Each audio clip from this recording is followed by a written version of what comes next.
Shalom Bapak Ibu.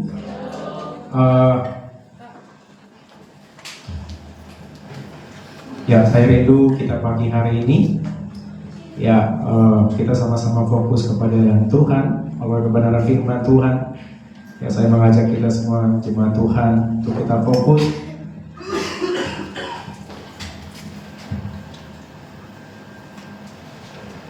Dan waktu kita kurang lebih 1 jam dengarkan firman Tuhan. Gini ya.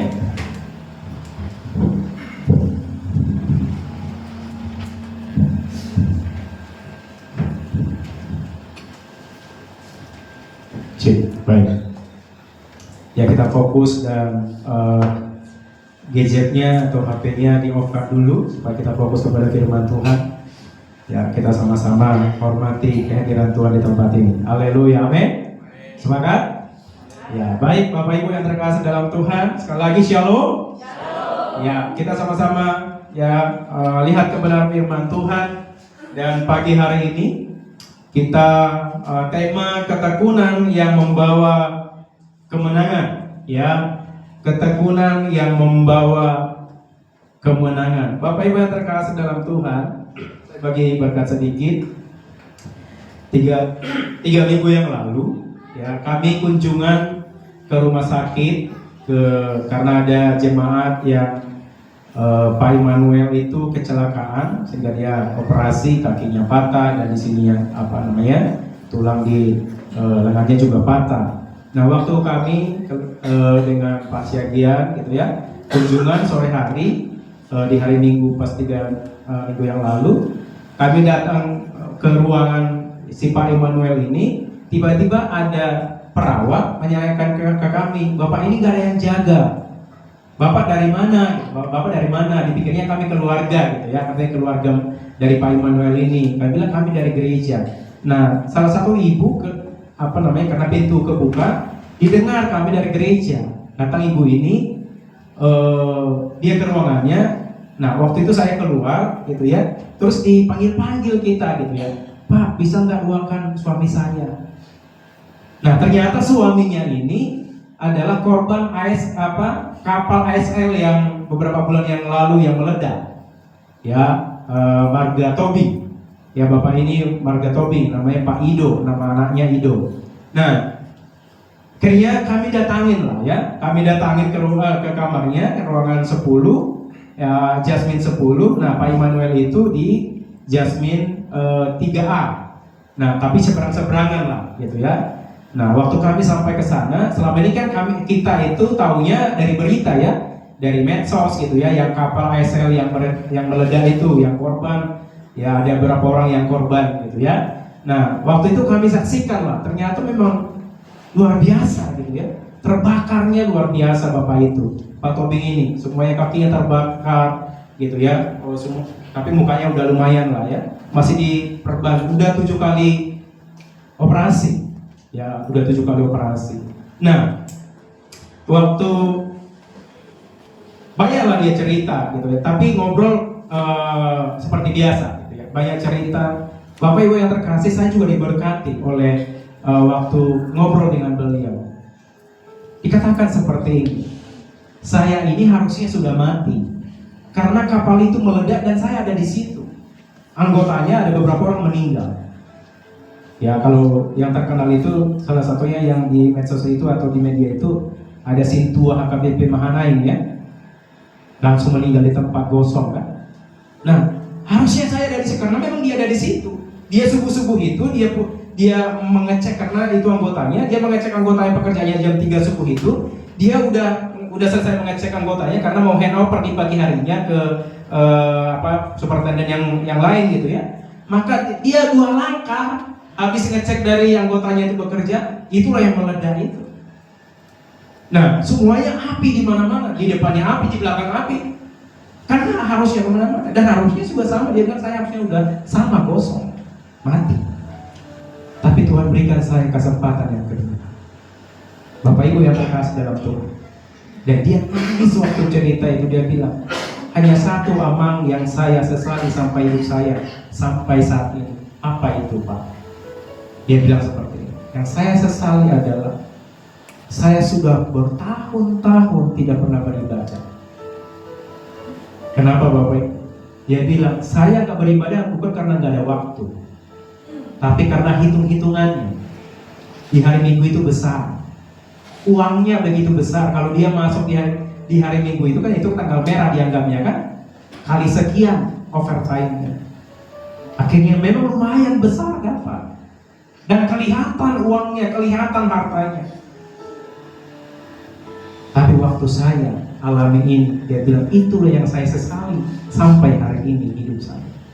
Saya tinggalkan Tuhan, saya tinggalkan persekutuan. Itulah satu-satunya. Dan saya sudah siap mati. Kami layani lahir baru, kami layani terima Yesus. Dan dia bilang, saya sudah siap mati kapanpun Tuhan panggil. Tapi kalau Tuhan berikan saya kesempatan, dan dia bilang, Amang, saya sembuh enggak? Dan saya bilang, Bapak sembuh karena ada Yesus dan imanmu yang menyembuhkan.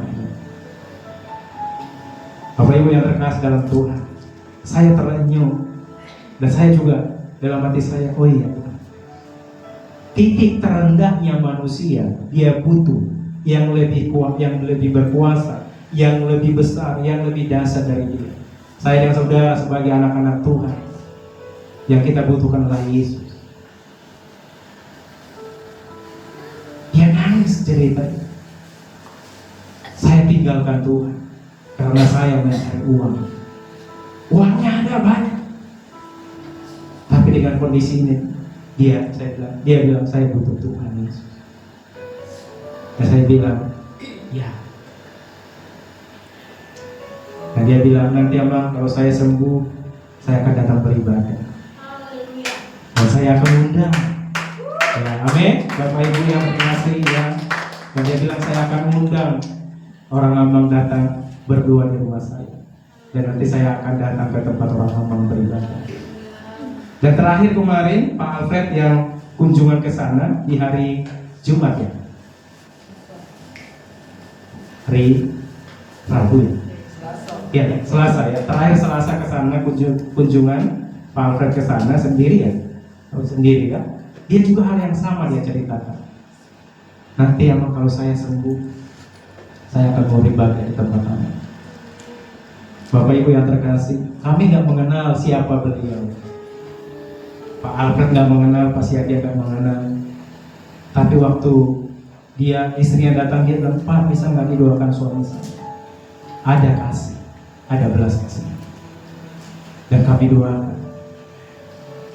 Waktu terakhir saya kunjungan ke situ 2 minggu yang lalu, setelah yang pertama itu, waktu saya dengan Bang Jamie kunjungan, tapi karena jam kunjungan udah lewat, hanya saya yang bisa ke atas. Saya doakan lagi, dan dia bilang, Abang sering-sering datang ke sini. Dia merasa dikuatkan, dia merasa dihibur. Bapak Ibu yang terkasih dalam Tuhan, tapi saya masih terngiang sampai hari ini. Perkataan dia itu, Amang, saya menyesali selama ini karena saya meninggalkan Tuhan. Tapi saya teguhkan, itu sudah berlalu. Tapi yang perlu dibangun hari ini adalah apa? Yang perlu dibangun, datanglah kepada Yesus, datanglah kepada Tuhan. Dia menyembuhkanmu, dia memulihkanmu. Enggak ada yang enggak mungkin bagi Tuhan. Bahkan enggak ada yang tidak mungkin bagi orang yang percaya. Haleluya, amin. Pak Immanuel 2-3 tahun yang lalu, dia kecelakaan ini yang dibuka, dan selang ada 4 di sini, 4 warna. Nggak bisa lagi ngomong, makanannya semua dari sini, nggak bisa ngomong sama sekali, dibolongin karena kecelakaan. Tetangganya bilang sama istrinya, bentar lagi udah mati ini suaminya, ikhlaskan aja. Tapi kami bilang, waktu kami kunjung, saya bilang, ya dengan rekan-rekan, Tuhan sanggup membangkitkan yang mati menjadi hidup, tulang yang kering menjadi batu. Dan puji Tuhan, nggak berapa lama Pak Immanuel kembali normal, bekerja seperti biasa. Tadi lagu itu kata, asal engkau ada di samping.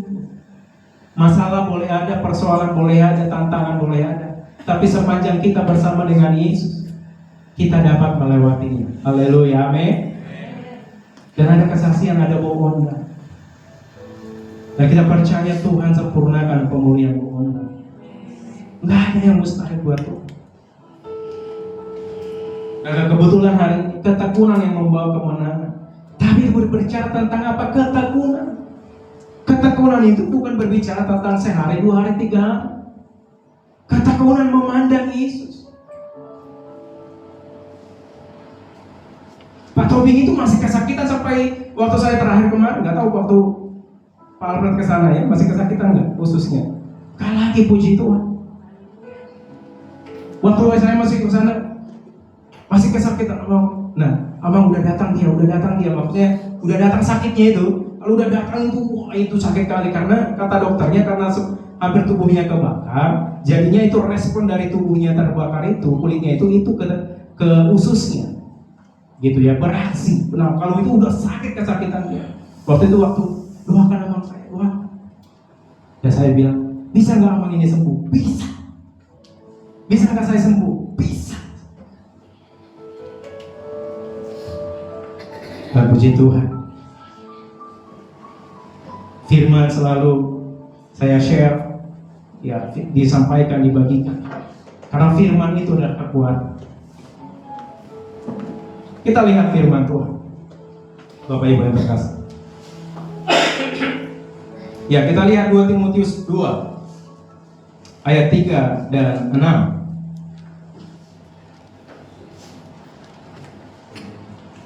2 Timotius 2 ayat 3 dan 6. Ya, itu saya sengaja buat gambarnya. Ya, itu kalau di Indonesia itu gambarnya itu tentaranya itu bukan tentara biasa. Ini berarti apa namanya? Kopassus. Pasukan komando khusus.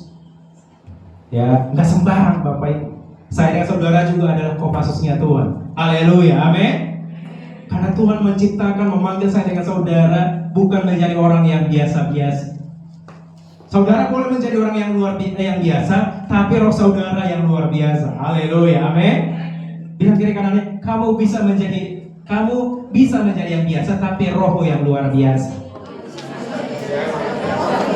Haleluya. Enggak apa-apa kita menjadi orang yang biasa, tapi roh kita yang luar biasa. Haleluya, amin. Roh saudara yang luar biasa, itulah yang mengalahkan dunia. Kita baca bersama-sama, ya. Kita baca bersama-sama ya. Ini hanya 3 ayat ya. 1, 2, 3. Ikutlah menderita sebagai seorang prajurit yang baik dari Kristus Yesus. Seorang prajurit yang sedang berjuang, tidak memusingkan dirinya dengan soal-soal penghidupannya, supaya dengan demikian ia berkenan kepada komandannya. Seorang olahragawan hanya dapat memperoleh mahkota sebagai juara apabila ia bertanding menurut peraturan-peraturan olahraga. Seorang petani yang bekerja keras haruslah yang pertama menikmati hasil usahanya. Dikasih gambaran oleh Rasul Paulus, ya, dikasih gambaran ini ada 3 Bapak Ibu. Sebagai seorang prajurit, sebagai seorang atletik atau orang olahragawan, dan sebagai petani. Saya sering kalau pas lagi break di kantor itu, saya sering ngobrol dengan pengawal kita di kantor itu. Karena pengawal kita itu ada 2, dari polisi sama TNI. Ya, saya banyak ngobrol karena TNI-nya udah pensiunan ya, udah pensiunan. Bagaimana ceritanya mereka ada waktu Timur-Timur, ya, waktu mereka perang di sana. Dan dia bilang waktu ada mandi, waktu mereka mandi di hutan itu harus ada standby 2 orang. Ya, harus ada standby. Temannya di sana mandi, harus ada standby di sini 2 orang. Kalau enggak, kena dor kan sama lawan kan. Dan itu harus disiplin. Apa yang disampaikan oleh komandannya, lirik matanya, Bapak Ibu, dari raut wajahnya, dari intonasi suaranya, bahkan dari apa namanya ini ya, dari bahasa isyaratnya, itu harus diperhatikan. Ternyata itu gambarannya prajurit itu. Harus fokus ke komandannya. Kalau enggak Bapak Ibu, bukan, kalau enggak komandannya yang didor atau dia sendiri yang didor. di dalam Kristus, saya dengan saudara harus fokus kepada komandan saudara dan saya siapa? Yesus. Yesus nggak mungkin tidur. Ya, tapi saya dengan saudara bisa ditembak oleh si jahat. Makanya dikatakan seorang prajurit yang sedang berjuang tidak memusingkan dirinya dengan soal-soal penghidupannya, supaya dengan demikian ia berkenan kepada komandan. Ya, kita lihat. Ya.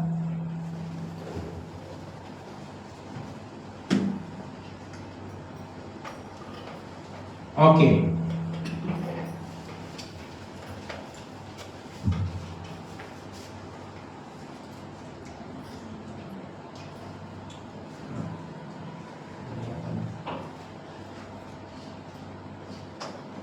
Oh iya, baik. Paulus menggunakan 3 hiasan atau metafora yang tentang yang 3 ini. Yang pertama tadi adalah prajurit. Ketekunan dalam penderitaan dan disiplin rohani. Itu berbicara tentang saya dengan saudara. Ketekunan prajurit itu sebagai prajuritnya Kristus, maka yang pertama adalah apa? Ketekunan dalam penderitaan dan disiplin rohani. Ketekunan dalam penderitaan, makanya dikatakan tadi oleh Rasul Paulus melalui anak muridnya namanya Timotius, dikatakan ikutlah menderita dengan Kristus. Karena saya dan saudara mengikut Yesus bukan hanya untuk diberkati, haleluya, amin. Tapi dikatakan ikutlah menderita. Bukan supaya saya dan saudara disalibkan, enggak, bukan itu maksudnya. Tapi saya dengan saudara menderita itu maksudnya apa? Saudara dan saya adalah bukan lagi bagian dari dunia. Itu maksudnya menderita di sini. Saudara dan saya bukan lagi sama dengan dunia ini. Saudara hidup di dalam kebenaran, saudara dihina, saudara diejek. Saudara harus menghadapi itu. Itu yang dikatakan menderita, Bapak Ibu. Dan itu harus bagian saya dengan saudara adalah dalam ketekunan, menderita dalam penderitaan dan disiplin rohani. Haleluya. Tentara itu logonya itu adalah apa? Latihan. Dan disiplin itu yang mereka pegang. Terutama adalah disiplin. Yang kedua adalah loyal kepada komandannya. Itulah ciri seorang prajurit. Disiplin rohani. Saya dengan saudara diajak pada hari ini melalui kebenaran firman Tuhan ini, kita mengalami disiplin rohani. Rasul Paulus mengingatkan kembali bahwa ayo disiplin rohani, bangun hidupmu dengan kedisiplinan rohani. Berbicara tentang apa? Disiplin rohani. Saudara dan saya beribadah, saudara datang ke kaum, saudara datang pemuridan, saudara datang baca firman Tuhan, saudara melakukan kebenaran firman Tuhan. Itu yang dikatakan disiplin rohani. Dan itu bukan hanya hari ini kita lakukan, tapi besok, lusa, dan sampai Tuhan datang menjemput saya dan saudara. Itu namanya disiplin dan mengalami kemenangan. Yang kedua adalah apa? Seorang atlet. Ketaatan atlet itu harus taat, Bapak Ibu. Ketaatan pada aturan dan fokus pada tujuan. Itulah seorang atlet. Ketaatan pada aturan. Siapa penggemar bola di sini? Banyak kan penggemar bola kan? Ya, kira-kira seorang atlet itu yang tadi, seorang pemain bola tadi, kira-kira kenapa di kartu merah? Kira-kira kenapa? Krison di kartu merah pemain bola, atau Ronaldo yang terakhir itu di kartu merah, kenapa? Hah? Nah, kenapa dia melanggar? Karena dia tidak disiplin, dia tidak mengikuti aturan. Dia tidak mengikuti aturan, sehingga apa? Sehingga dia di kartu merah. Ternyata atlet itu, Bapak Ibu, itu berbicara tentang apa? Ketaatan pada aturan. Apa yang rule-nya, apa yang sudah dibuat rambu-rambunya, maka harus ditaati. Kalau tidak ditaati, maka ada peluit yang akan, atau ada kartu yang akan diberikan. Karena melanggar. Ketaatan pada aturan, harus taat Bapak Ibu. Aturan saudara di dalam firman, di dalam kehidupan kita secara rohani, aturan kita ada di mana? Di mana kira-kira aturan kita? Firman Tuhan. Firman Tuhan. Dan itu makanya dikatakan ketaatan pada aturan, ketaatan pada firman, ketaatan pada kebenaran. Itulah saya dan saudara sebagai seorang atlet secara rohani Bapak Ibu. Dan fokus kepada tujuan.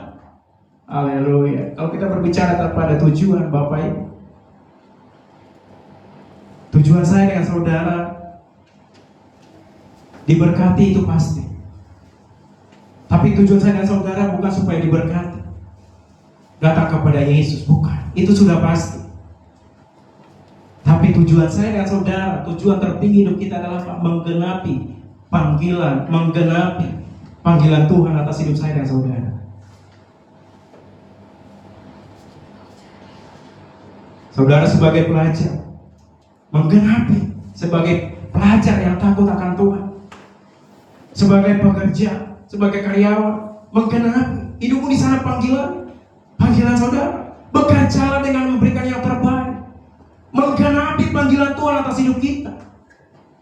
Itulah menjadi bagian fokus saya dengan saudara.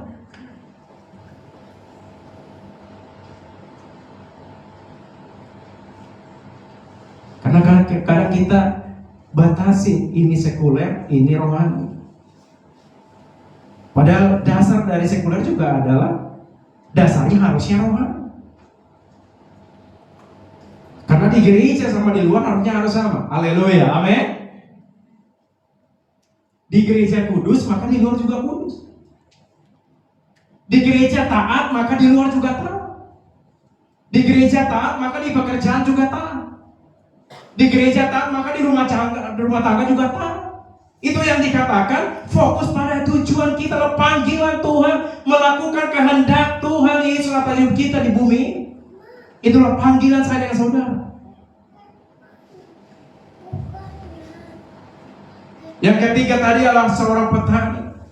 Kesabaran dan kerja keras yang berbuah pada waktunya. Kesabaran dan kerja keras. Ternyata ada bagian saya dan saudara, tidak hanya iman. Iman tanpa perbuatan adalah sia-sia. Keduanya harus dipakai. Iman tanpa perbuatan, perbuatan tanpa iman adalah mati. Dua-duanya ternyata Bapak Ibu. Seorang petani tadi, karena bapak saya seorang petani. Petani padi, petani jahe dan macam-macam. Jahe itu supaya bisa dia panen, dia 8 bulan. Saudara bayangkan itu. Dia ditanam hari ini, 8 bulan kemudian dia baru bisa dipanen. Selama menunggu itu Bapak Ibu yang terkasih, dia harus mengerjakan Bapak Ibu. Karena selalu ada tantangan Bapak Ibu. Nah, dia harus disiangi, harus dipupuk. Dan dipupuknya itu 3 kali selama 8 bulan itu. Artinya apa Bapak Ibu? Kita ada bagian kita seperti seorang petani tadi untuk mendapatkan hasil Bapak Ibu. Maka dia harus mengerjakannya, dia harus menyianginya, harus rumputnya, gulmanya, dia harus dicabut, harus dipupuk, harus disiram, semuanya Bapak Ibu harus dilakukan. Itu menjadi bagian saya dengan saudara di dalam Kristus. Seorang petani, kita secara rohani, saudara dan saya harus menyirami iman itu. Bukan terima Yesus hari ini, terima Yesus sebagai Tuhan dan Juru Selamat, saudara lahir baru, sudah cukup. Percayalah Bapak Ibu, kalau enggak disiram, enggak dikasih pupuk, Bapak Ibu, enggak dicabut rumputnya, gulmanya, maka apa? Maka tadi, jahe tadi akan mati. Sama dengan rohani. Pokoknya saya sudah terima Yesus, sudah. Tidak sampai di situ. Masih banyak, masih next Bapak Ibu. Makanya katakan fokus pada tujuan. Fokus saja saudara kepada Kristus.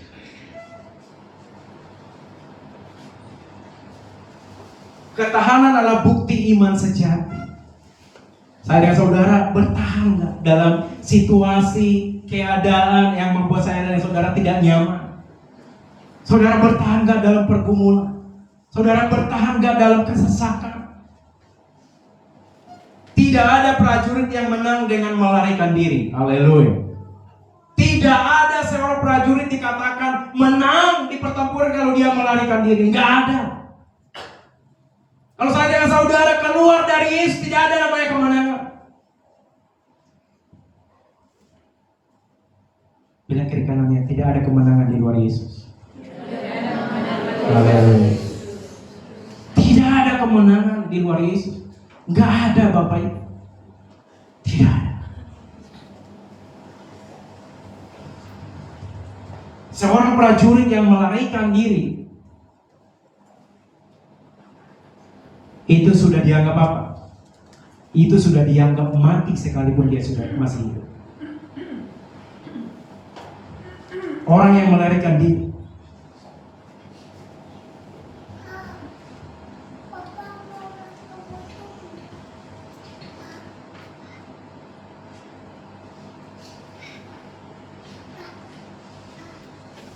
ya, Yakobus 5 ayat 7 sampai 11 saya rangkum saja, saudara bisa catat dan saudara nanti bisa baca di rumah. Ya.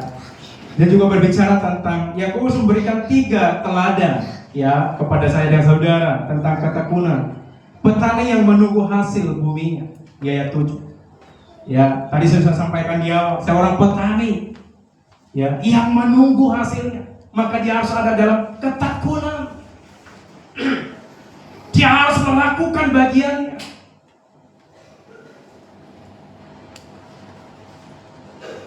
Yang kedua, para nabi yang setia dalam penderitaan, ayat 10.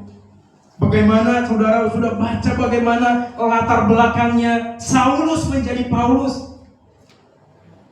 Saulus yang penganiaya, yang tidak percaya kepada Yesus. Dia menganiaya jemaat. Tapi waktu dia dipanggil, dia diganti menjadi seorang Paulus yang luar biasa. Tapi dipanggilnya apa? Bukan supaya menikmati semuanya hal yang hanya enak-enaknya aja yang dia nikmati. Tapi yang luar biasa yang dikatakan Bapak Ibu, Paulus itu mengalami semua yang mungkin manusia tidak pernah alami. Kesakitan yang manusia tidak alami, dia sudah alami. Tapi dia menang. Dia menyelesaikan pertempuran. Dia menyelesaikan sampai akhir. Kira-kira Bapak Ibu bisa nggak Paulus memutuskan? Ternyata nggak enak. Saya belum pernah merasakan penderitaan seperti ini selama hidupku, kata Paulus. Bisa nggak? Bisa. Tapi dia tidak memutuskan itu. Dia memutuskan setelah dia mengenal Yesus. Setelah dia melayani Yesus, apa yang dikatakan? Kematian adalah suatu keuntungan bagi Paulus. Karena pengenalan dia akan Yesus. Maka dikatakan, segala sesuatu aku anggap sampah karena pengenalanku akan Yesus.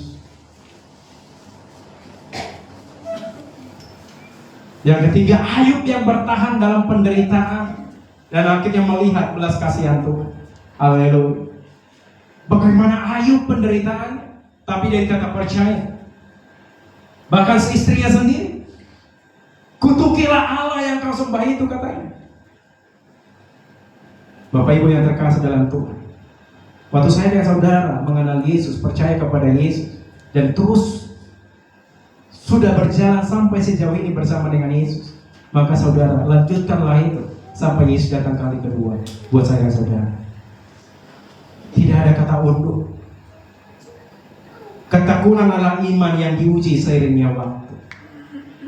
Karena iman itu butuh, pengujiannya butuh waktu Bapak. Tapi bagaimana itu iman itu terus diuji, dan iman itu terus sampai kita kepada kekekalan, sampai Tuhan memanggil saya saudara. Karena apa? Karena setiap hari dia berfokus kepada Yesus.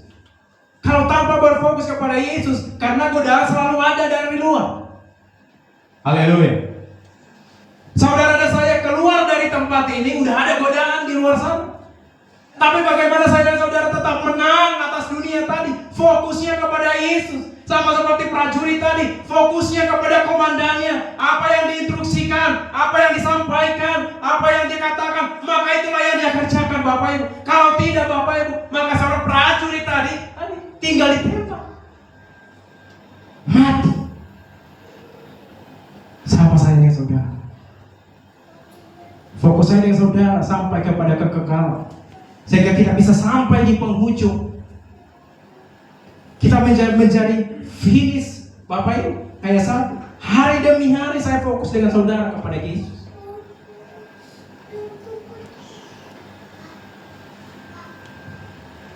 Dan itu diuji oleh waktu.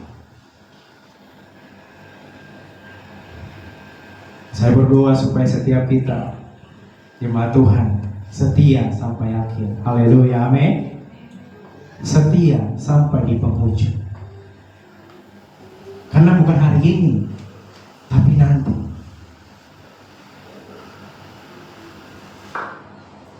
Banyak Bapak Ibu, teman saya, angkatan saya, 2000 saya selesai kuliah itu di Bandung itu 2008. Saya melayani 2004 sampai 2008 di Bandung itu. Wah, luar biasa. Satu angkatan saya itu luar biasa, yang berapi-api, jungkir balik, istilahnya kita waktu itu gitu, jungkir balik melayani Tuhan. Tapi setelah selesai kuliah, jungkir balik juga untuk dia lari dari Tuhan. Karena bukan awal, tapi akhir. Karena gak fokus kepada Kristus.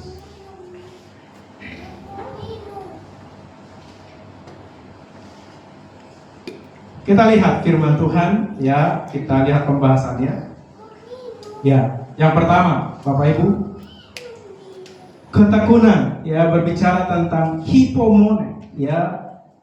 Ketekunan berarti bertahan di bawah tekanan dengan iman yang teguh, bukan pasif tetapi resiliensi aktif.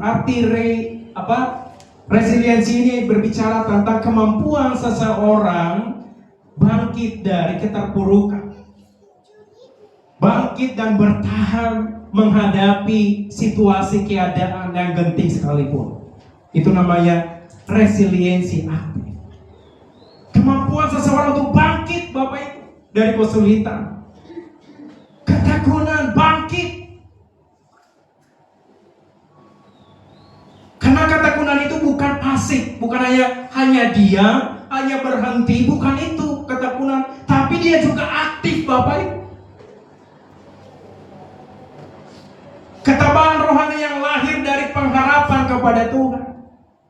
Tadi seperti Pak saya sampaikan di awal tadi, Pak Tobing tadi, dia masih mengalami sakit, dia masih merota-rota begitu, ususnya masih sakit luar biasa. Tapi saya sampaikan bahwa lihat di penghujungnya bahwa Tuhan sudah sediakan kesembuhan. Haleluya, amin.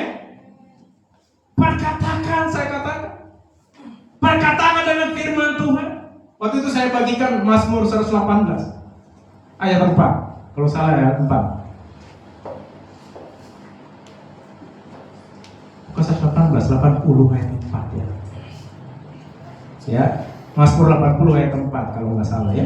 Dikatakan bahwa aku tidak akan mati namun hidup, dan aku akan menceritakan perbuatan Tuhan perbuatan Tuhan.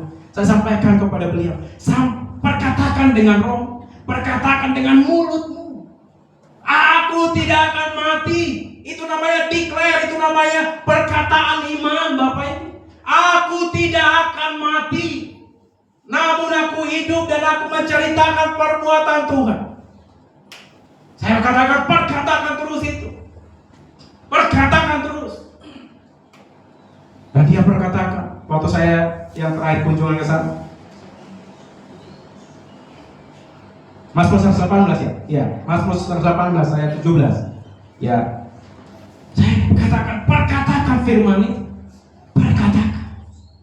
Dan dia hafal. Dia berkata, aku dengan rasa dia merasa masih sakit dan dikatakan, aku percaya aku hidup dan tidak akan mati. Aku akan menceritakan perbuatan Tuhan. Aku percaya aku akan hidup dan tidak akan mati. Terus dia berkatakan itu. Saya katakan, itulah yang menyembuhkan Pak Tommy. Sama Bapak. Saya dengan saudara hari ini. Apa yang kau alami? Perkatakan. Waktu saya dengan saudara memperkatakan firman itu, dan firman itu meresap sampai ke dalam hati saya dan saudara, akhirnya apa? Firman itu menyatu. Ketabahan rohani yang lahir dari pengharapan kepada Tuhan. Lahir pengharapan itu dalam hidup saya dan saudara. Dalam kondisi kelam, dalam kondisi terpuruk, maka terpuruknya yang paling terpuruk sekali saya dan saudara, tetap percaya bahwa ada jawaban di dalam Yesus. Haleluya, amin. Selalu ada jawaban. Karena kita tahu dan kita percaya di penghujung ada jawaban. Artinya apa? Di dalam Yesus ada jawaban. Sesakit apapun, iman sejati tidak berhenti di tengah jalan. Haleluya. Sama seperti seorang prajurit tadi, toh. Iman sejati tidak pernah berhenti di tengah jalan. Kalau ada di grup pendeta, ada seorang pendeta di Batam itu, dia selalu kirim di grup pendeta sebatan itu, dibilang, bukan iman kaleng-kaleng. Ya, bukan iman kaleng-kaleng. Selalu dibuat itu ya. Ketemu pun kami, ya waktu ketemu, Horas Pak, Horas. Dia orang Nias, ya, tapi dia bahasa Batak, tahu dia bahasa Batak, ya. Jangan iman kaleng-kaleng, ya, gitu kan. Bercanda memang, tapi kalau dipikir-pikir dia juga. Karena kalau iman yang berhenti di tengah jalan itu namanya iman, itu kaleng-kaleng, bukan iman sejati. Ya, iman kaleng-kaleng itu maksudnya apa? Kaleng-kaleng itu kan bunyi kan, ting, nggak beraturan kan? Ternyata itu iman saya dan saudara. Jangan berhenti di tengah jalan. Iman itu lanjut sampai di akhir. Iman sejati bertahan sampai garis akhir. Haleluya. Ada yang bisa bacakan Matius 24 ayat 13? Matius 24 ayat 13.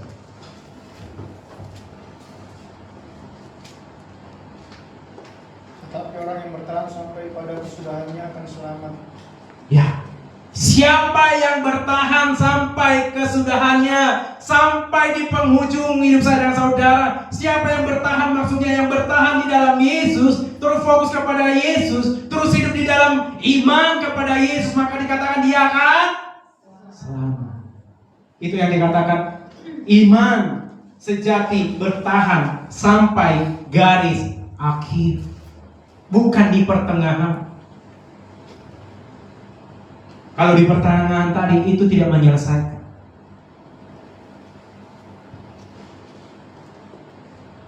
Ya, semoga Pak Tobinya juga ibadah hari ini ya live streaming.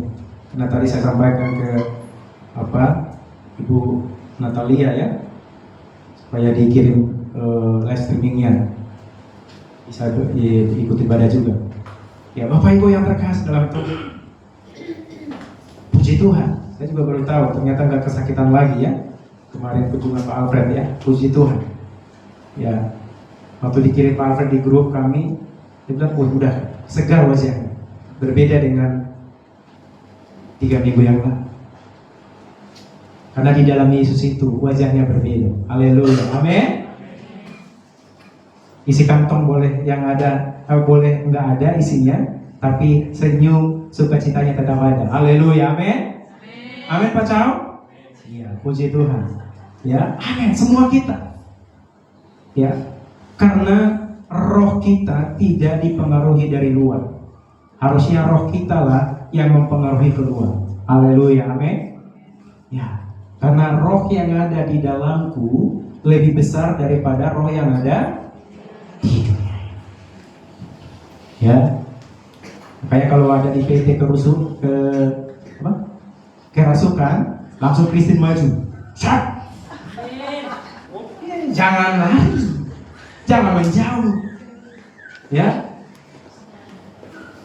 Vero kan? Nah, ya, Winda, waktu ada kerasukan, waktu ada kerasukan di PT langsung di depan.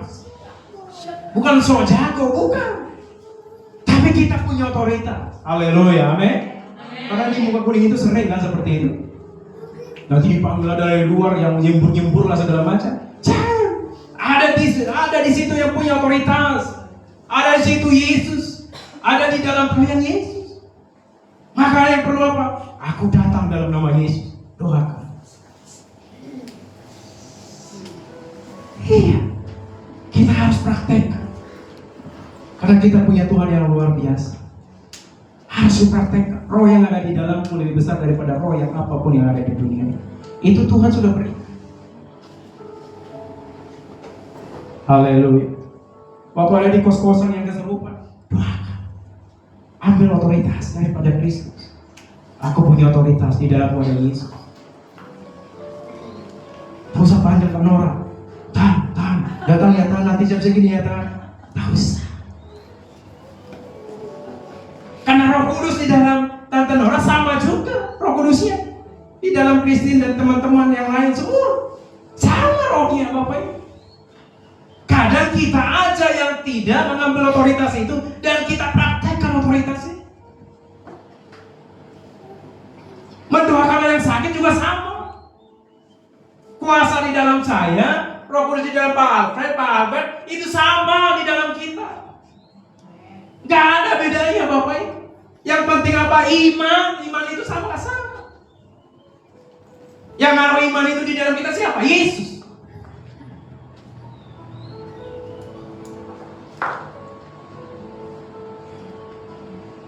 Waktu datang ke rumah sakit, doakan. Jangan diintimidasi. Kadang kita diintimidasi kan. Nanti saya doakan malah dia meninggal gitu kan. Jangan. Kalaupun meninggal itu bukan urusan kita. Urusan kita yang satu, kita beritakan Injil, kita doakan. Itu aja bagian kita. Selebihnya Tuhan yang mengerjakan. Haleluya, amin. Itulah kata kunci, berjuang sampai akhir. Yang kedua,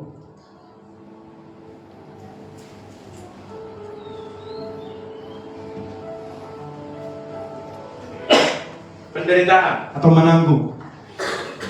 Kakopateo artinya menderita dengan sabar, menanggung kesulitan dengan keteguhan hati. Menderita dengan sabar. Apa yang disampaikan oleh Rasul Paulus. Dia katakan apa? Dia didera. Dia terombang-ambing 3 hari 3 malam di laut. Dia diserang penyamuk. Dia sudah alami. Tujuannya satu, untuk pengenalan akan Yesus dalam hidup dia dan menyelesaikan hidupnya di dalam Kristus. Menderita dengan sabar. Karena di balik badai ada pelangi. Pelangi itu berbicara tentang harapan. Haleluya, amin. Waktu kemarin tim kami di Medan itu kan diupdate karena memang benar-benar lumpuh. Ya, kantor juga lumpuh di Medan itu. Kantor kami yang di Medan lumpuh sama sekali, nggak bisa. Bank juga tutup kan, karena bank juga lumpuh. Diupdate per 1 jam, diupdate di grup. Ya, kondisi Medan. Tapi satu hal yang saya bilang, di balik badai pasti ada pelangi.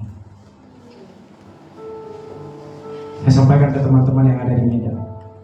Dan puji Tuhan, semalam jam 10 pagi dia update-nya bukan lagi hujan, tapi yang update-nya adalah sinar, matahari bersinar. Itulah hidup saya dan saudara. Badai mungkin ada. Badai selalu ada tanpa kita undang. Tapi di balik badai selalu ada pelangi, harapan.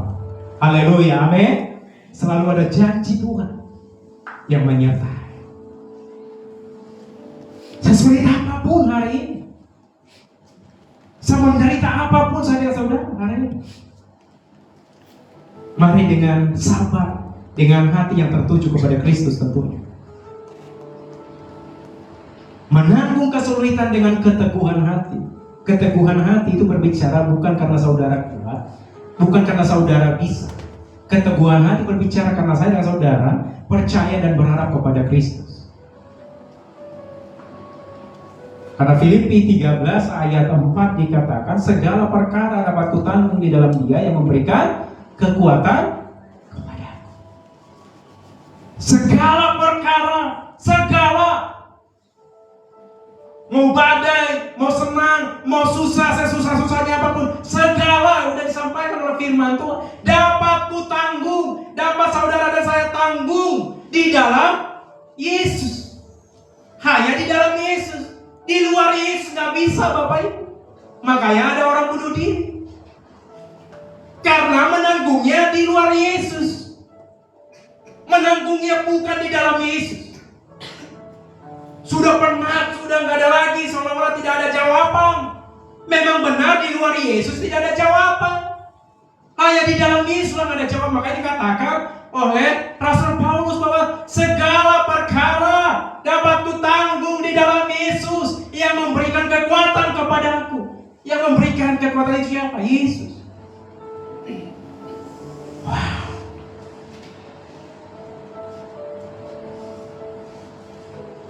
Paulus berkata, ikutlah menderita sebagai seorang prajurit Kristus. Tapi bukan cari gara-gara ya. Saya tidak menyampaikan saudara cari gara-gara, enggak. Jangan mencoba itu. Tapi menderita yang dimaksud di sini apa?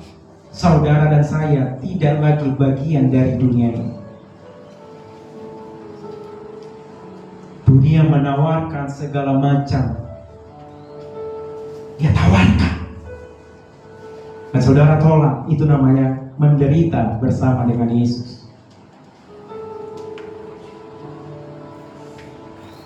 Hidup yang tidak benar, saudara tolak.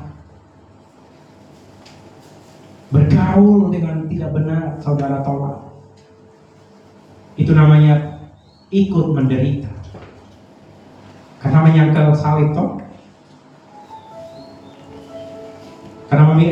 Karena memikul salib. Setiap kita memikul salib.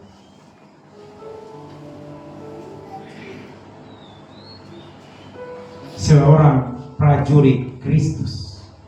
Dan yang saudara tadi saya kasih gambar ya, itulah seorang prajurit Kristus. Dia fokus kepada Kristus. Dan yang saudara fokus kepada instruksinya Tuhan. Melalui apa? Melalui firman Tuhan.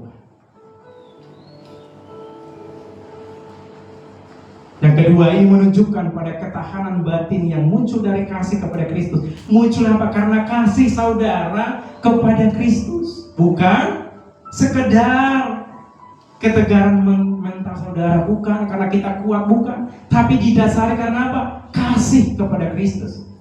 Karena Kristus yang lebih dahulu mengasihi saya dengan saudara. Makanya katakan oleh firman Tuhan, bukan engkau yang memanggil aku, yang mengasihi aku, tapi akulah yang mengasihi engkau. Yesus yang mengasihi kita. Bukan kita yang memilih Yesus, tapi Yesuslah yang memilih saya dan saudara. Haleluya, amin. Itu adalah anugerah. Haleluya. Khususnya buat anak-anak muda. Waktu engkau hidup benar, engkau bangun hidupmu di dalam kebenaran, engkau tidak akan pernah rugi. Ada amin anak-anak muda? Waktu engkau bangun hidupmu di dalam Kristus, nanti kamu bilang, nanti aku tak ketinggalan seperti tidak seperti orang yang di luar sana, anak muda di luar sana. Enggak, Bapak Ibu. Nanti kalau saya ke gereja, habis itu nanti Komsel, habis itu PA, habis itu apa lagi? PI, ya, habis itu nanti apa? Saudara tidak rugi. Bahkan waktu saudara hidup di dalam firman tuh, saudara juga, tapi bukan lagi bagian dari dunia. Bahkan saudara pergi untuk menyatakan kabar baik, untuk menyatakan Injil bagi banyak orang. Apalagi anak-anak remaja, kalian beruntung dari kalian kecil sudah mengenal Tuhan, sudah diperkenalkan orang tua. Kalau saya kuliah baru mengenal Kristus dengan benar. Dan sekali lagi saya pesan, khususnya anak-anak muda, bangun hidupmu di dalam Yesus. Kau tidak akan pernah rugi. Karena ada pagar memagari engkau. Karena disiplin rohani itu adalah pagar. Katakan anak-anak muda, disiplin rohani adalah pagar. Itu memagari saudara, memagari setiap saudara. Atau saudara mau melakukan, mungkin diajak teman, ayo kita ke sana, ayo kita melakukan yang tidak benar, saudara akan langsung tolak karena saudara akan langsung berpikir, langsung connect dengan Tuhan. Karena saya bukan bagian dari dunia ini. Tapi saudara tidak, saudara dan saya tidak seperti orang, peribahasanya itu, seperti kata di dalam tempurung, bukan. Tetap saudara gaul.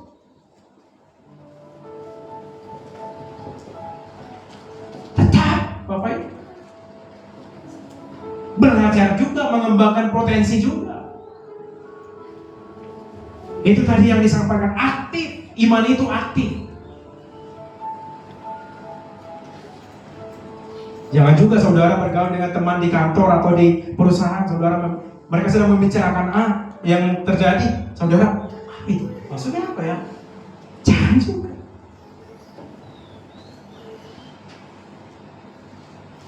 Bahkan harusnya kita menjadi teladan bagi mereka dalam kebenaran tentunya. Oke, baik, yang selanjutnya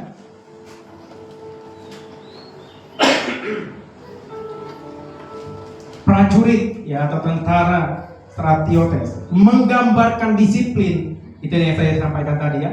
Disiplin, loyalitas dan fokus total. Kita seorang prajurit, dia harus disiplin. Tadi saya sampaikan, saya banyak ngobrol dengan TNI yang jaga di kantor kita. Ya, dia fokus, dia loyal. Apapun yang disampaikan oleh komandannya maka harus dilakukan. Kalau tidak dilakukan berarti dia tidak disiplin. Kalau dia tidak loyal berarti dia tidak disiplin. Kalau dia tidak disiplin maka dia tidak akan pernah fokus atas instruksi atasan komandan. Apapun yang disampaikan.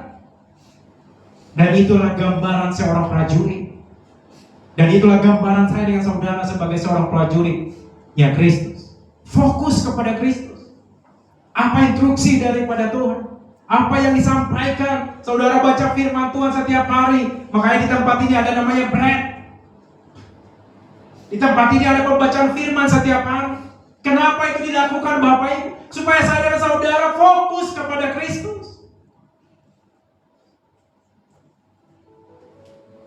Bukan fokus kepada yang lain. Waktu saudara ada waktu di kantor atau mungkin ada di rumah atau di kosan Bapak Ibu, saudara renungkan firman Tuhan, saudara baca firman Tuhan. Karena itulah instruksi yang kita terima Bapak Ibu. Pembacaan firman ini di tempat ini setiap hari ini adalah jalan ke-9 tahun di gereja ini.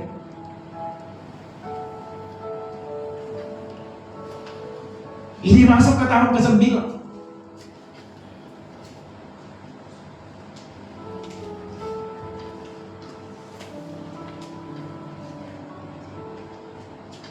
Tujuannya apa Bapak Ibu? Supaya kita loyal. Loyal itu artinya apa? mengutamakan dari dibanding dirinya sendiri. Mengutamakan Yesus dibanding dirinya sendiri. Karena Yesus sudah memberikan yang terutama, yaitu dirinya buat saya dan saudara. Itu namanya yang loyal. Mengutamakan instruksi, perintah komandannya, atasannya dibanding kepentingan dia sendiri. Maka dia katakan tadi seorang prajurit tidak memusingkan penghidupannya pribadi. Waktu dia pusing dengan kehidupannya, dengan pribadinya, fokus kepada dirinya, saya pastikan Bapak Ibu tidak akan pernah bisa fokus kepada Kristus. Waktu saya dan saudara fokus kepada Yesus, maka Yesus juga fokus kepada saya dan saudara. Haleluya, amin. Waktu saya dan saudara fokus kepada perintah Yesus, maka Dia juga yang fokus kepada saudara, menyelesaikan apa yang tidak saudara bisa selesaikan. Siapa yang menyelesaikannya? Yesus yang menyelesaikannya. Dia yang menyelesaikan, bukan saudara. Saudara ada bagian saudara, tapi yang gak bisa saudara kerjakan, Yesus yang mengerjakannya. Prajurit tidak terlibat dalam urusan dunia karena mendahulukan perkenanan komandan. 2 Timotius 2 ayat 4. Prajurit tidak terlibat dalam urusan dunia, artinya apa? Saya dengan saudara tidak terlibat dalam urusan dosa. Karena saya dan saudara fokus kepada Kristus. Jangankan melakukan, terpikir pun tidak lagi, karena fokusnya kepada Yesus. Haleluya, amin. Itulah seorang prajurit Kristus, Bapak Ibu. Jangankan melakukannya, terpikir pun tidak, karena fokusnya kepada Yesus.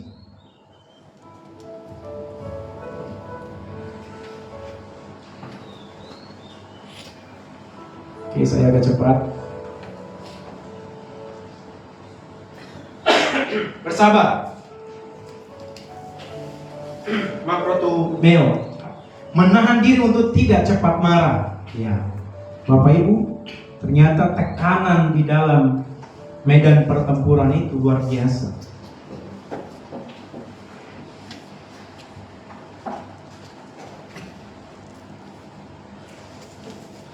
Tapi dikatakan seorang prajurit itu bersabar, menahan diri untuk tidak cepat marah atau menyerah. Tidak cepat marah dan tidak cepat menyerah. Itu tentang apa? Kasih itu sabar. Ya, 1 Korintus 13 ayat 4. Kasih itu sabar, kasih itu tidak sombong, kasih itu tidak meninggikan diri. Apalagi saya dan saudara sebagai prajurit Kristus, kita memiliki kasih Kristus yang tidak pernah terbatas. Kasih yang dimaksud sini tidak cepat marah tapi tidak cepat menyerah. Itu bukan tentang kelemahan, tapi itu adalah kekuatan. Karena di dalam saya dan saudara ada Kristus. Haleluya, amin. Marah boleh, tapi yang tidak boleh adalah apa? Marah-marah.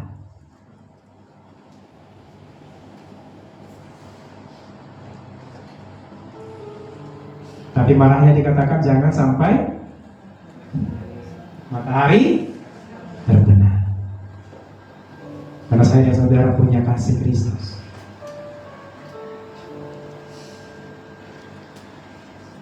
Saya juga di tempat pekerjaan itu, kalau ada sesuatu yang fatal, saya marah-marah.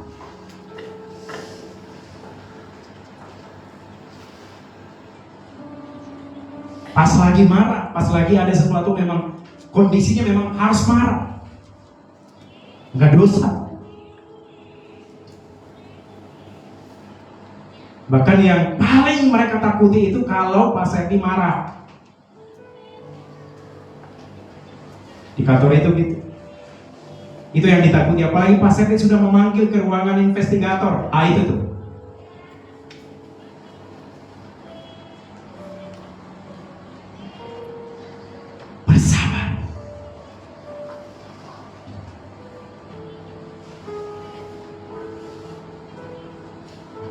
Dan yang akhir atau hasil, selalu ada akhir atau hasil Bapak Ibu. Ya, Telos artinya tujuan akhir, penyempurnaan hasil dari proses. Tujuan akhir dari hidup saya dan saudara adalah apa? Ada namanya telos, akhir, yaitu apa? Finishing. Kita sudah menyelesaikan dan kita sampai di finish. Kita sampai di akhir. Dan itu perlu proses, Bapak Ibu. Proses perjalanan iman saya dan saudara. Proses perjalanan kehidupan kita. Dan di akhir kita mengangkat tangan. Aku pemenang, bahkan lebih daripada pemenang. Makanya dikatakan oleh Paulus, aku telah menyelesaikan sampai akhir.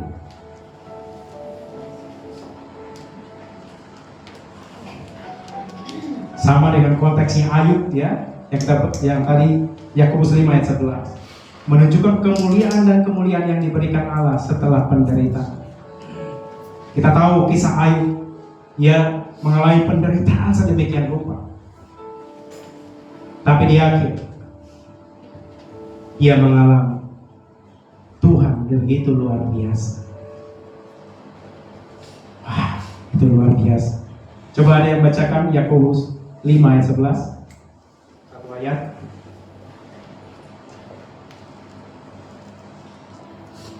Sesungguhnya kami menyebut mereka berbahagia, yaitu mereka yang telah bertekun. Kamu telah mendengar tentang ketekunan Ayub, dan kamu telah tahu apa yang pada akhirnya disediakan Tuhan baginya, karena Tuhan Maha Penyayang dan penuh belas kasihan. Ya, dia menyelesaikan dengan ketekunan, dan dia mengalami. Kalau kita cerita Ayub 7 kali lipat diberikan Tuhan, luar biasa. Tapi bukan itu fokus. Tapi bagaimana dia menyelesaikan sampai akhir. Bahkan istrinya bahasa Bataknya baju-baju itu. Iya? Iya ya, baju-baju itu maksudnya baju-baju itu apa ya? Apa namanya? Menggarai-garai gitu ya suaminya gitu ya. Kan dibilang kan kutukilah katanya kan. Allahmu katanya kan, itu kan baju-baju nih, bahasa Semalumun itu ya. Hanya saya, ada tadi ya, mamanya siapa ya, si Grace ya, harusnya dia juga tahu itu ya, baju-baju. Dan dia berarti harus belajar itu, Semalumun ya. Dia tahu nanti apa arti baju-baju ya. Ya, Bapak Ibu yang terkasih dalam Tuhan, tapi dia tetap sampai akhir. Dan kita tahu kisah Ayub begitu luar biasa, menginspirasi. Tapi yang satu, fokusnya adalah apa? Fokus dia tetap kepada Allah yang dia sembah.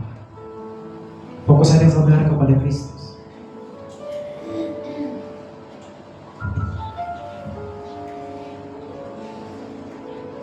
Ada beberapa contoh yang saya ambil. Contoh ketekunan membawa kemenangan.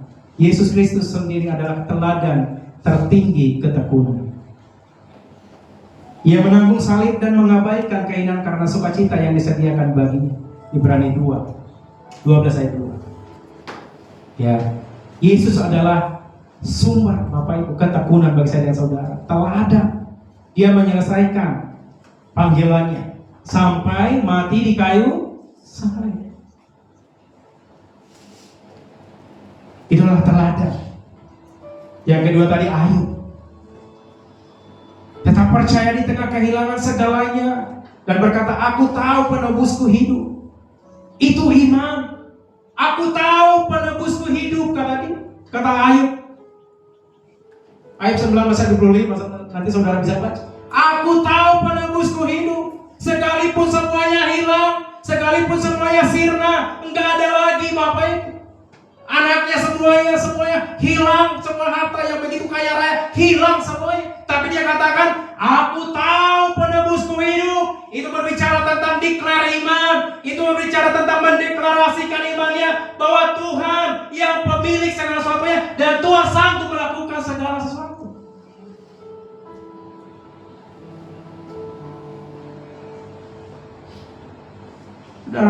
Saudara udah lihat, kita udah lihat ya sama-sama apa yang terjadi ya, di Taput, di Tapteng, di Sibolga ya, di Aceh, sama di Padang. Ya, Saudara bayangkan itu. Semuanya dalam waktu 5 menit semuanya hilang. Saudara bayangkan kalau tidak ada di dalam Kristus. Kalau dia tidak percaya pengharapan di dalam Yesus, kita bisa bayangkan. Dalam waktu 5 menit semuanya hilang. Mau rumah sebesar apapun, rumah semegah apapun hilang semua.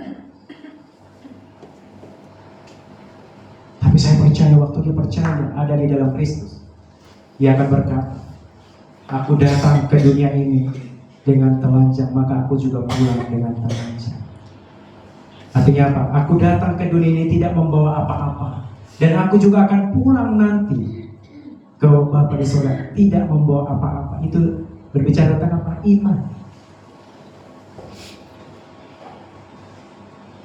Tapi kalau nggak ada di dalam Yesus, Bapak Ibu, saudara bayangkan. Kadang kita kehilangan uang 10.000, 100.000 aja. Kemana itu ya 100.000 ini kan gitu kan? Kehilangan 100.000. Ini segalanya semuanya. Dalam waktu 5 menit hilang, begitu aja kayak hapus.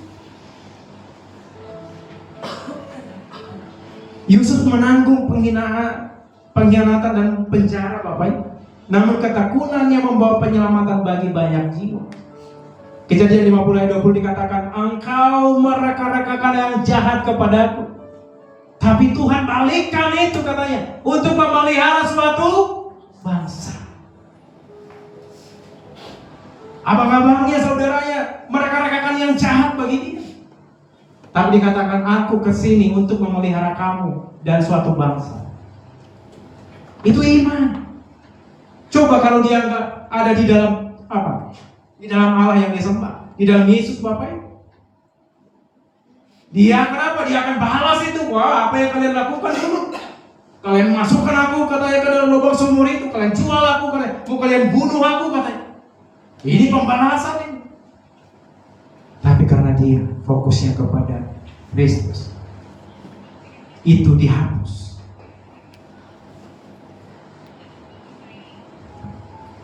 Dihapus dari ingatannya. Dia tidak mengingat lagi. Maka dikatakan, engkau mereka-rekakan yang jahat kepadaku, kata Yusuf kepada saudara-saudara, dengan maksud dan tujuan untuk menyelamatkan suatu bangsa. Makanya Bapak Ibu, waktu Tuhan izinkan sesuatu terjadi bagi saya dan saudara, jangan langsung bilang kenapa ini terjadi. Tapi respon saya dan saudara sudah berbeda. Saya percaya ada tujuan Tuhan melalui keadaan ini. Haleluya, amin. Respon kita selalu kita balik secara rohani. Respon kita harus respon yang benar. Respon kita benar, tidak menyalahkan siapa. Paulus berkata, aku telah mengakhiri pertandingan yang baik. 2 Timotius 4 ayat 7. Menunjukkan bahwa iman yang bertahan menghasilkan mahkota kemenangan. Haleluya, amin. Kita baca bersama-sama yang terakhir itu ya. Iman yang bertahan menghasilkan mahkota kemenangan. 1, 2, 3. Iman yang bertahan menghasilkan mahkota kemenangan. Orang yang selalu bertahan sampai akhir itu dikatakan mendapatkan mahkota kemenangan, Bapak Ibu. Karena orang tidak akan pernah bisa mendapatkan mahkota kemenangan tanpa dia sampai di akhir. Atletik tadi dia bisa menyelesaikan, dia bisa menjadi pemenang kalau dia menyelesaikan sampai akhir.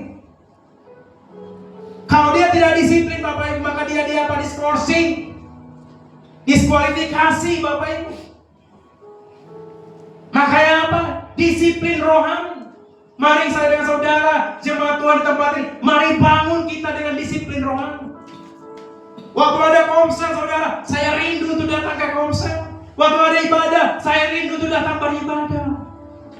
Waktu ada PA, saya rindu mau PA. Setiap hari firman Tuhan, saya rindu firman Tuhan. Itu namanya membangun disiplin rohani. Ketahanan bukan hanya bertahan hidup, tetapi terus patuh saat menyakitkan. Haleluya. Enggak mudah, enggak gampang, tapi selalu ada anugerah Tuhan yang memampukan saya dan saudara untuk melakukannya. patuh saat menyakitkan sekalipun.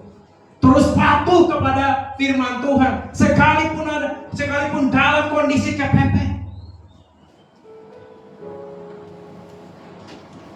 Karena yang bagus hanya satu, the power of kepepet. Kalau itu bagus. Mari Bapak Ibu yang terkasih dalam Tuhan, mari alami. Besok kita udah memasuki Desember itu apa? Ya, sudah Merry Christmas ya. Sebelum kita mengakhiri tahun ini, dan nanti kita memasuki 2026. Bahkan kami di Komsel Transbarela itu kemarin kami terakhir tutup Komsel, dan kita kemarin sampaikan dan kita sepakat 2026 satu keluarga membawa satu keluarga ke Komsel, satu orang membawa satu jiwa. Karena fokus kita kepada Kristus. Haleluya, amin. Ya, karena kita tahu di akhir kita mendapatkan mahkota kemenangan. Itu yang lebih penting.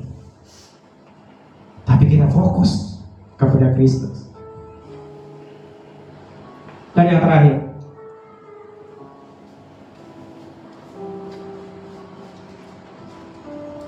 ketekunan adalah buah kasih karunia Allah yang bekerja dalam orang percaya. Ketekunan itu memampukan saya dengan saudara tekun. Karena apa? Karena Tuhan memampukan saya dan saudara. Ketekunan membuktikan keaslian iman. Tadi bukan iman kaleng-kaleng kan?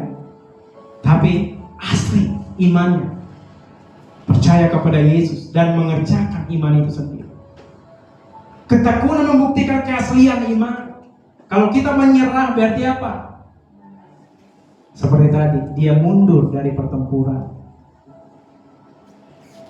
Iman sejati tidak goyah meskipun diuji. Haleluya. Tidak goyah. Yang kedua, ketekunan menandai proses pengudusan. Allah sedang membentuk kita menjadi serupa dengan Kristus. Kita dan saya dan saudara menjadi serupa dan segambar dengan Kristus. Haleluya. Pernah beberapa kali saya sampaikan tempat ini, saya tidak bosan menyampaikannya. Waktu saudara dan saya bercermin, yang kelihatan siapa? Diri sendiri. Tapi waktu saya dan saudara fokus kepada Kristus, dan kita menjadi serupa dengan Kristus. Waktu Yesus melihat saya dengan saudara, yang dia lihat dirinya di dalam saya dan saudara. Amin. Waktu Yesus melihat Bang Roland, yang dia lihat apa? Bukan Bang Roland lagi yang dilihat, tapi dirinya di dalam Bang Roland.